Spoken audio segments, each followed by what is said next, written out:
फवाद चौधरी ने कहा, अरशद शरीफ को वतन छोड़ने पर किसने मजबूर किया? 16 एफआईआर किसने दर्ज कराई? अरशद शरीफ को दुबई छोड़ने पर किसने मजबूर किया?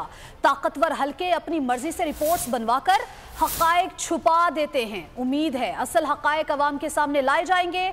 बोल से गुफ्तगू में फवाद चौधरी ने मजीद कहा कि बोल न्यूज शदीद दबाव के बावजूद डट कर खड़ा रहा। आज पूरा पाकिस्तान सरापा एहतजाज है। उनका कहना था सुप्रीम कोर्ट ने नोटिस लेने में देर की, लेकिन शुक्र है नोटिस ले लिया। जमील फारूकी और दीगर सहाफियों के साथ भी जो हुआ उस पर भी नोटिस लिया जाए। सुप्रीम कोर्ट और जजेस की इज्जत तब है जब वो आइन की हाकमियत के लिए खड़े हों, आम लोगों के, अवाम के राइट्स के लिए खड़े हों।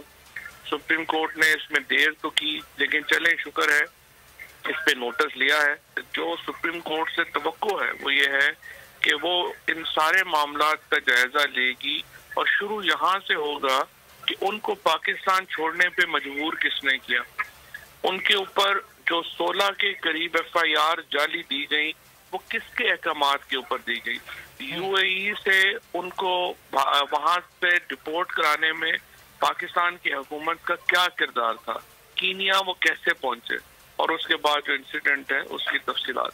पाकिस्तान के अंदर जो लोग इन्वेस्टिगेशन कर रहे हैं उनको उनके ऊपर दबाव हो सकता है, तो सुप्रीम कोर्ट ने इंश्योर ये करना है कि दबाव के बगैर तहकीकात कैसे हो, जिसके ऊपर हम सुप्रीम कोर्ट से उम्मीद रखते हैं कि एक गैर जानबदाराना शफाफ तहकीकात होंगी। आगे देखिए।